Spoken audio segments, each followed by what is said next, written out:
So now we are going to discuss the next virus diseases, that is the rabies. तो seventh हम कर रहे हैं rabies, that is also termed as hydrophobia.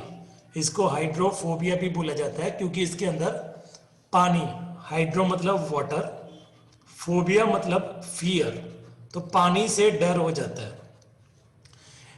Cause, etiology, cause मतलब etiology, इसकी etiology क्या रहती है? It is caused bye a pathogen called rhabdovirus, which is a single stranded RNA virus.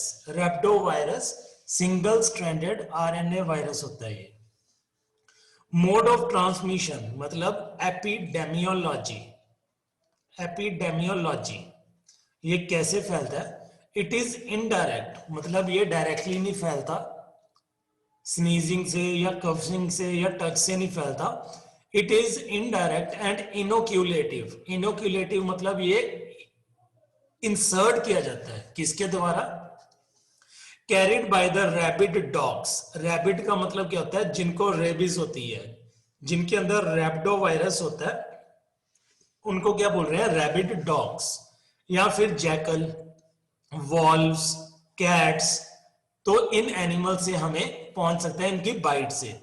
And enters into the human body along with the saliva during the bite of these animals. जब ये animals हमें काट लेते हैं तो उनके saliva जब हमारी बॉडी के सीरम के साथ, ब्लड के साथ टच करता है तो ये बीमारी हमारी बॉडी के अंदर एंटर कर जाती है. इसका इंक्यूबेशन पीरियड कितना रहता है? इंक्यूबेशन पीरियड का मतलब क्या होता है? द टाइम पीरियड फ्रॉम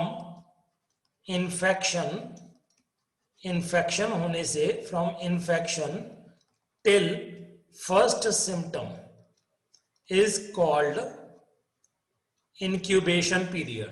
तो इसका इंक्यूबेशन पीरियड कितना रहता है? 10 दिनों से लेके 1 से लेके 3 महीने तक, 10 से लेके 90 दिन तक हो सकता है इसका इंक्यूबेशन पीरियड. सिम्टम्स मतलब क्या होता है? मैनिफेस्टेशंस मतलब नॉर्मल वर्किंग से कुछ एक्स्ट्रा हमें दिखना स्टार्ट हो जाता है, कुछ साइंस दिखने स्टार्ट हो जाते हैं. Spasm of throat and chest muscles. Spasm का मतलब क्या होता है? जो हमारी थ्रोट एंड चेस्ट है वो लिक्विड से फिल हो जाती है और खींची जाती है, वहां पे स्ट्रेचेबिलिटी ज्यादा हो जाती है. Paralysis and even death. Paralysis हो सकती है और इवन डेथ हो सकती है.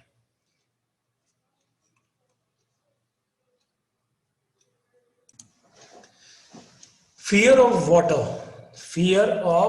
water is the main symptom or characteristic symptom of this disease. मतलब पानी से डर लगना स्टार्ट हो जाता है रेबीज के अंदर.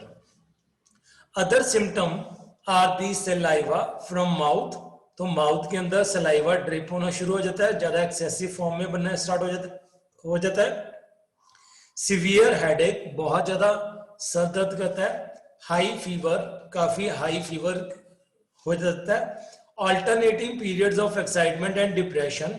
बंदा कब हंस रहा है, कब एक्साइटेड हो रहा है या कब डिप्रेशन में जा रहा है, तो ऑल्टरनेटिंग उसके पीरियड्स होते हैं, उसको पता नहीं चलता कि वो कर क्या रहा है.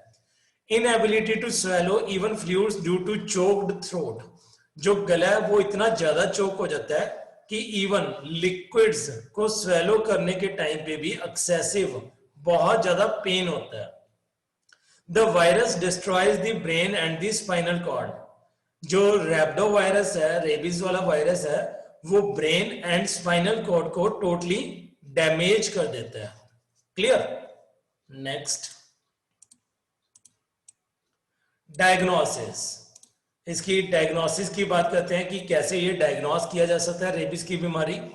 इसकी डायग्नोसिस कैसे होती है? सलाइवा टेस्ट के द्वारा, सीरम टेस्ट, जो हमारा ब्लड वगैरह है उसका टेस्ट कर सकते हैं, स्पाइनल फ्लूइड का टेस्ट किया जा सकता है, या फिर बायोप्सी. बायोप्सी का मतलब क्या होता है कि हमारा टिश्यू का थोड़ा सा पार्ट कल्चर करके यहां से टेस्ट किया जा सकता है रैबिडो वायरस. प्रिवेंटिव मेजर्स यानी कि प्रोफिलैक्सिस. प्रोफिलैक्सिस। तो इसके प्रिवेंटिव मेजर्स क्या होते हैं? जो भी एनिमल्स हैं हमारे आसपास उनको प्रॉपरली इम्यूनाइज करवाना चाहिए रेबिस के अगेंस्ट, रैप्डोवायरस के अगेंस्ट। अगर रेबिस हो जाए किसी को डॉग बाइट के कारण, तो उसका ट्रीटमेंट क्या है? Pasteur treatment.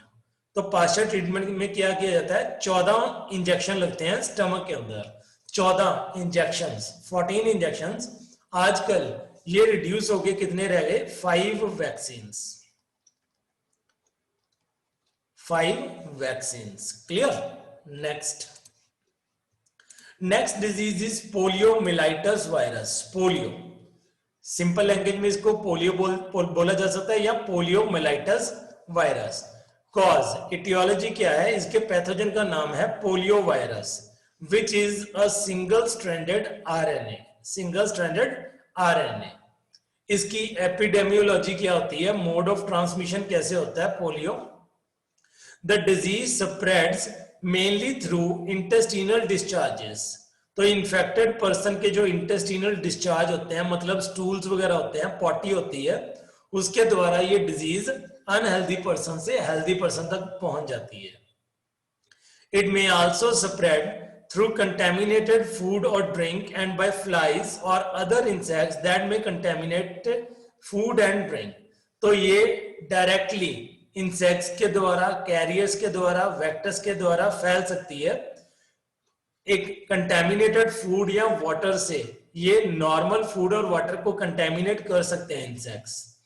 Polio virus usually enters the body via alimentary canal where it multiplies and reaches the nervous system, that is spinal cord, through the blood serum, through the blood stream। तो blood के द्वारा ये कहां पे पहुंचता है? Multiply करने के बाद सेंट्रल नर्वस सिस्टम के अंदर, सेंट्रल नर्वस सिस्टम को अटैक करता है, स्पाइनल कॉर्ड को और ब्रेन को ये अटैक करता है। अगर मल्टीप्लाई करने की बात बोलें तो मल्टीप्लाई कहां पे होता है? ये एलिमेंट्री कैनाल के अंदर। इसका इंक्यूबेशन पीरियड कितना रहता है? 7 to 14 डेज, 7 से लेके 14 दिन का इसका इंक्यूबेशन पीरियड रहता है। That is in 14 days maximum it starts to show its symptoms. Next, symptoms में, मैनिफेस्टेशंस में क्या आता है? It produces inflammation of the nervous system.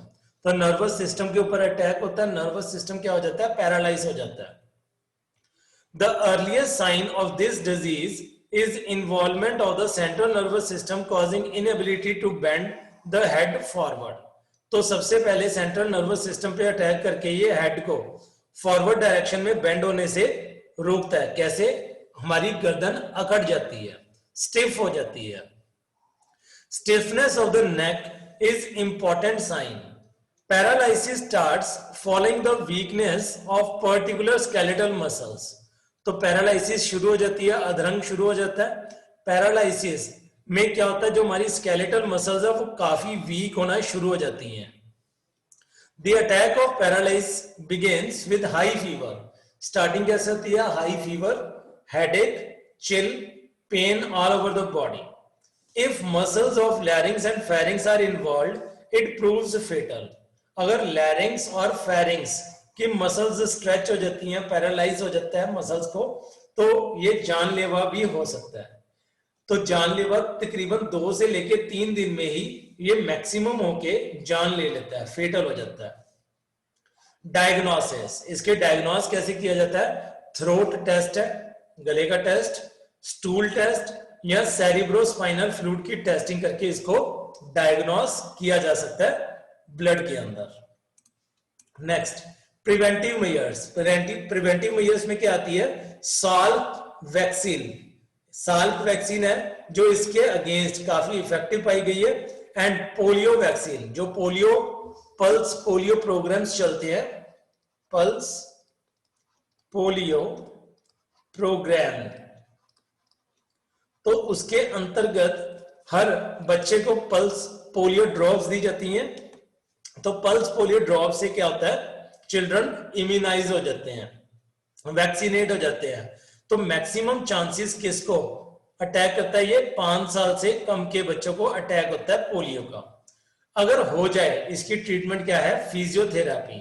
तो तो फिजियोथेरापी से लिम्फ वगैरह एक्सरसाइज करवाने से ऑपरेट होना शुरू हो जाते हैं। क्लियर? नेक्स्ट इज डेंगू और डेंगू का बुखार यानी कि डेंगू फीवर। इसका कॉज क्या रहता है? Arbo virus. आर्बो वायरस का फुल फॉर्म क्या है? एआर। एआर आया है आर्थ्रोपोड से। बीओ का मतलब होता है borne virus. Arthropod borne virus यानी कि ये आर्थ्रोपोड से पैदा हुआ वायरस है।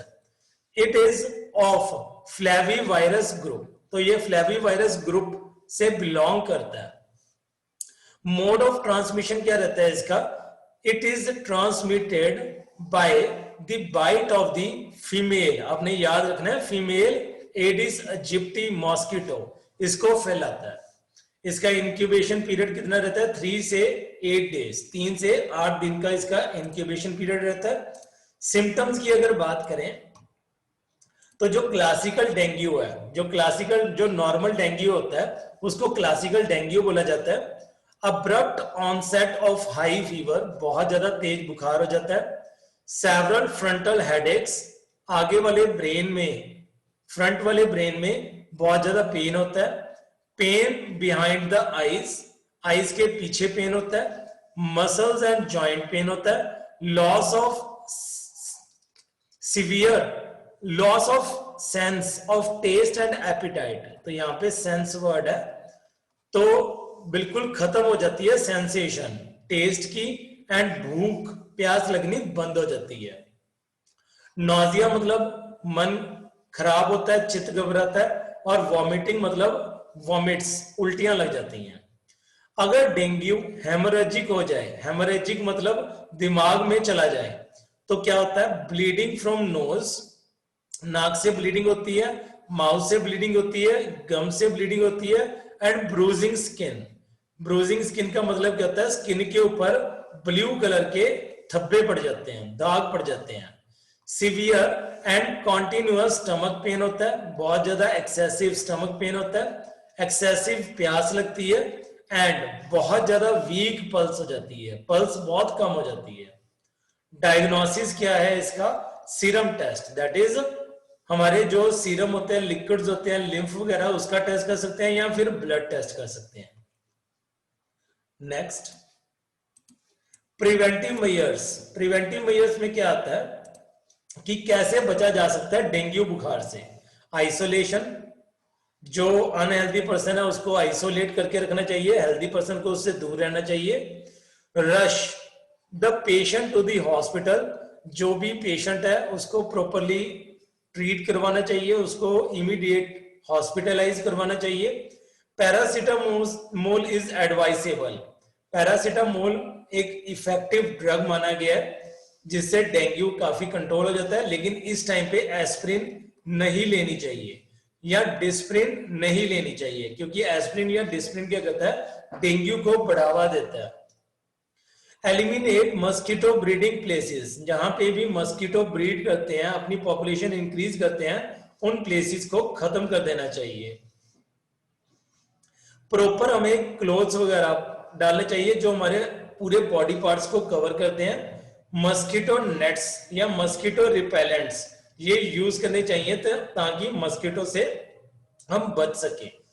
ट्रीटमेंट, इसका कोई प्रॉपर ट्रीटमेंट नहीं है, लेकिन एनाल्जेसिक्स हम ले सकते हैं, दैट इज पेन किलर्स हम ले सकते हैं, या हम एंटीपायरेटिक ड्रग्स ले सकते हैं।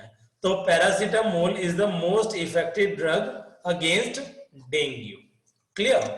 Next chikungunya. नेक्स्ट बीमारी का नाम है chikungunya. Chikungunya is caused bye chikungunya virus. Chikungunya virus इसका पैथोजन है। इसका मोड ऑफ ट्रांसमिशन भी सेम ही है, फीमेल एडिस इजिप्टी जो डेंगू फैलाता है वही चिकनगुनिया फैलाता है, मस्कीटो। इसका इंक्यूबेशन पीरियड कितना रहता है? 3 to 7 डेज, 3 से 7 दिन का इसका इंक्यूबेशन पीरियड होता है। सिम्टम्स, सिम्टम्स में क्या आता है? Its symptoms are sudden onset of fever, एकदम बुखार चढ़ता है, ज्यादा तेज नहीं होता लेकिन बुखार एकदम हो जाता है। Crippling joint pain, crippling joint pain का मतलब क्या होता है कि जॉइंट इतने ज्यादा पेन होने स्टार्ट हो जाते हैं कि बंदे से खड़ा भी नहीं जाता, स्टैंड इरेक्ट भी नहीं हो जाता। लिम्फोडिनोपैथी, जो लिम्फ नोड्स हैं वो स्वेलअप हो जाती हैं। लिम्फोडिनोपैथी का मतलब होता है लिम्फ नोड्स स्वेलअप हो जाना। कंजक्टिवाइटिस, जो कंजक्टाइवा लेयर होती है हमारे कॉर्निया के अराउंड, कॉर्निया के ऊपर, वो कंजक्टाइवा लेयर क्या हो जाती है, डैमेज, उसकी इन्फ्लेमेशन होती है, उसको क्या बोलते हैं, कंजक्टिवाइटिस। और कुछ केसेस में हेमोरेजिक मैनिफेस्टेशंस भी हो सकती हैं, यानी कि दिमागी तौर की हमें सिम्टम्स भी देखने को मिल सकते हैं चिकनगुनिया के अंदर। अगर इसके डायग्नोसिस की बात करें तो डायग्नोसिस इसका भी सीरम या ब्लड टेस्टिंग से हमें पता चल सकता है। Clear. Next is preventive measures. Breeding places of mosquitoes should be destroyed, cover body parts with clothes and avoid overcrowding. तो ये नॉर्मल से प्रिवेंटिव मेजर्स हैं। इसका ट्रीटमेंट क्या रहता है, non steroidal anti inflammatory drugs and analgesics. Non steroidal मतलब उसके अंदर स्टीरॉइड्स नहीं होनी चाहिए। एंटी इन्फ्लेमेटरी ड्रग्स मतलब जो में एलर्जी वाले ड्रग्स हैं वो लेनी चाहिए। एनाल्जेसिक्स मतलब pain killer as well as antipyretic drugs लेने चाहिए ताकि बुखार ना चढ़े। Next last disease is hepatitis. तो वायरस के अंदर जो लास्ट डिजीज है दैट इज हेपेटाइटिस। हेपेटाइटिस काफी टाइप का होता है, A B C D E, इसकी 5 टाइप्स होती हैं, hepatitis A, hepatitis B, C, D and E. तो सबसे पहले हेपेटाइटिस ए के बारे में बात करते हैं। Hepatitis A refers to the inflammation of the liver. Hepatitis, hepa plus titis. HEPA का मतलब क्या होता है, लिवर, और टाइटिस या आइटिस का मतलब क्या होता है, इन्फ्लेमेशन। तो इसमें क्या होता है, सबसे मेन कॉमन सिम्टम इसका क्या होता है, लिवर के ऊपर अटैक करता है and can be caused by viruses. इसको वायरस भी कॉज कर सकता है लिवर को, कोई ड्रग भी इफेक्ट कर सकता है, कोई केमिकल या फिर अल्कोहल, ये इफेक्ट कर सकते हैं लिवर को। तो यहां पे हम वायरस की बात कर रहे हैं। Clinically several viral types are recognised. Hepatitis A which is also termed as infectious hepatitis is caused by hepatitis A virus, in short HAV, hepatitis A virus, and is spread by fecal contamination of food। तो ये faeces के द्वारा फैलता है। जब faeces के ऊपर mosquitoes वगैरह या फ्लाइज वगैरह कंटेमिनेट कर देती हैं आगे फूड को, कपड़ों से, टॉय से, यूटेंसिल से, या फिको ओरल रूट, हमारा जो फिको ओरल रूट है यानी कि हमारी एलिमेंट्री कैनाल की बात हो रही है, तो एलिमेंट्री कैनाल माउथ के द्वारा एंटर कर सकता है ये हमारी बॉडी के अंदर। Clear. It is generally a mild disease of children and young adults characterized by anorexia। Anorexia का मतलब क्या होता है, भूख प्यास लगना बंद हो जाती है। तो ये एक माइल्ड डिजीज से स्टार्ट होता है, यानी कि ज्यादा जानलेवा नहीं होती, ज्यादा सीवियर नहीं होती, माइल्ड होती है। नॉजिया बताते हैं, चित मन घबराता है, वॉमिटिंग उल्टियां लगती हैं, डायरिया लूज मोशंस लगते हैं, फीवर बुखार होता है, और एकदम बहुत ज्यादा शिवरिंग होती है। Eventually jaundice appears. तो जॉन्डिस मतलब पीलिया, तो ये इसका क्या है, एक मेन सिम्टम है हेपेटाइटिस ए का, जॉन्डिस, पीलिया हो जाता है।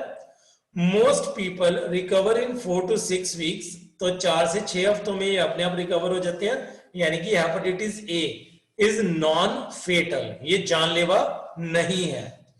Hepatitis A virus has single stranded RNA genome and non-enveloped capsid। इसके आसपास कवरिंग नहीं होती। non-enveloped capsid का मतलब इसके आसपास कवरिंग नहीं होती। क्लियर। तो ये था हेपेटाइटिस ए के बारे में। Next is hepatitis B. Hepatitis B is also termed as serum hepatitis. Serum यानी कि ये ब्लड वगैरह के थ्रू हमें हेपेटाइटिस कॉज करता है। It is caused by hepatitis B virus HBV which is a 42 nanometre enveloped variant. तो ये वायरस कैप्सुलेटेड वायरस है, इसलिए इसको वीरिएंट बोला जाता है, containing partially double stranded circular DNA genome. तो इसके अंदर double stranded circular DNA genome रहता है, इसका जो क्रोमोसोम्स है। Within the core there is a DNA dependent DNA polymerase. तो इसके डीएनए जीनोम के साथ, जो डबल स्ट्रैंडेड डीएनए जीनोम है, उसके साथ DNA dependent DNA polymerase enzyme भी रहता है, जो इसकी रेप्लिकेशन करवाने में हेल्प करता है। It is primarily spread by sexual contact. तो ये क्या बन जाती है, एक सेक्सुअली ट्रांसमिटेड डिजीज बन जाती है, एसटीडी के द्वारा फैलती है। या फिर contaminated syringes and transfusion equipment, जो ड्रग्स लेते हैं इंट्रावीनस ड्रग्स, तो सिरिंज वगैरह शेयर करने से ये फैल सकता है। It can also be spread by saliva and tears. तो इसको इसीलिए क्या बोलते हैं, सीरम, यानी कि ये बॉडी के लिक्विड से फैलता है, तो सलाइवा या टीयर से भी फैल सकता है ये। Hepatitis B virus can be present for years or even a lifetime and can produce cirrhosis. Cirrhosis का मतलब होता है permanent damage of liver. तो liver क्या हो जाता है, इसमें permanent damage हो जाता है, cirrhosis हो जाती है, and also become carrier. तो ये कुछ सालों तक हमारी बॉडी के अंदर रह सकता है, यहाँ लाइफ टाइम रह सकता है बिना असर किए, और ये आगे बच्चों में जा सकता है। तो हम क्या बन सकते हैं, इसके कैरियर बन सकते हैं। Vaccine produced through recombinant DNA technology, biotechnology के द्वारा इसकी वैक्सीन तैयार की गई है, जिसका नाम है रिकॉम्बीवैक्स HB, यानी कि hepatitis B vaccine, are available to prevent hepatitis B infection. This vaccine is second generation vaccine. Clear? Next, hepatitis D, hepatitis C. Hepatitis C virus के द्वारा फैलता है। It is clinically similar to hepatitis B. ये hepatitis B की ही तरह है और बी की तरह ही फैलता है। जैसे हेपेटाइटिस बी वायरस फैलता है, वैसे ही हेपेटाइटिस सी वायरस फैलता है। इसके अंदर भी डैमेज हो सकता है लिवर, या फिर कैंसर भी हो सकता है लिवर का। It has enveloped वीरियन with single stranded RNA।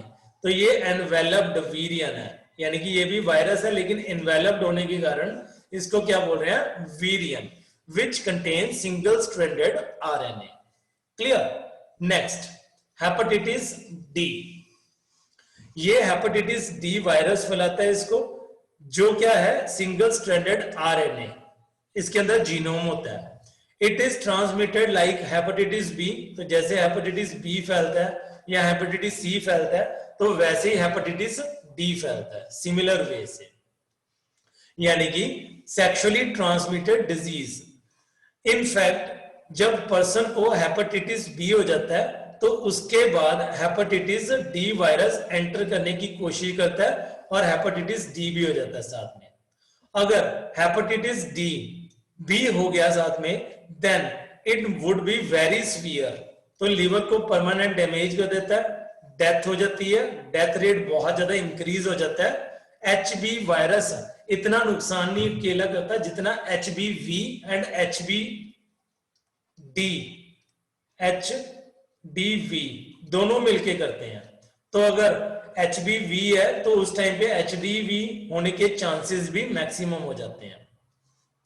HDV is a defective virus for which HBV is the helper। यानी कि HDV क्या है, एक डिफेक्टिव वायरस है। जब HBV उसको मिल जाता है तो वो क्या करता है, इसको करेक्ट कर देता है, डिफेक्टिव वायरस को नॉर्मलाइज करके HDV ज्यादा जानलेवा, ज्यादा फेटल बन जाता है। Next,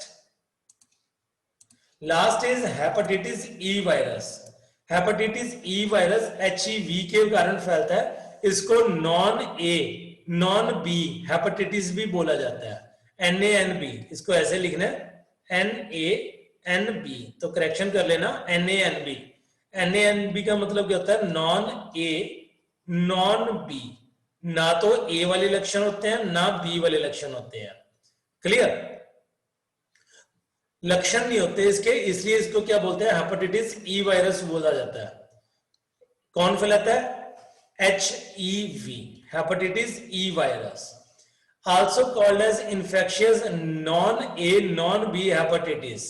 It is caused by hepatitis E virus and is spread like hepatitis A. तो जैसे hepatitis A फैलता है एलिमेंट्री कैनाल या कंटेमिनेटेड फूड के द्वारा, तो वैसे क्या फैलता है, HEV फैलता है।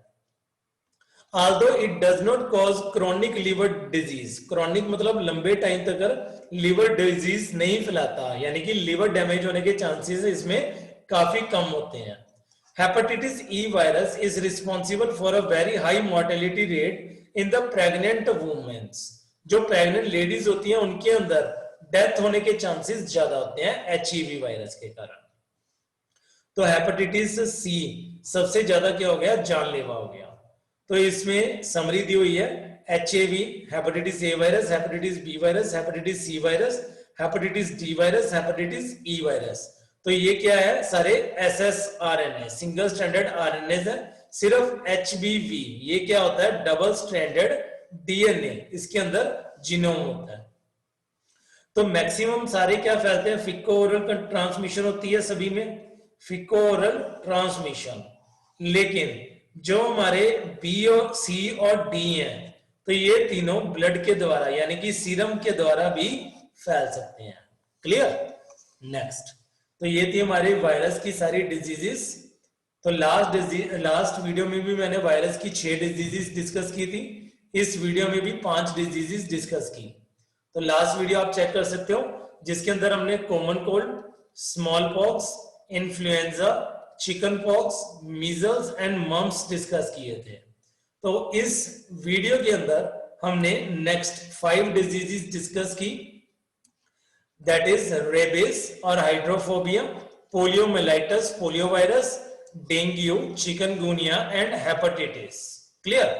तो यहाँ पे समरी चार्ट है, इसके अंदर आप सारा रिवाइज कर सकते हो कंप्लीटली, ताकि आपको दोबारा पढ़ना ना पड़े, क्रैम ना करना पड़े। तो यहाँ पे सारा कुछ वही लिखा हुआ है। क्लियर है। तो मिलते हैं नेक्स्ट वीडियो में। Till then thank you and have a nice day.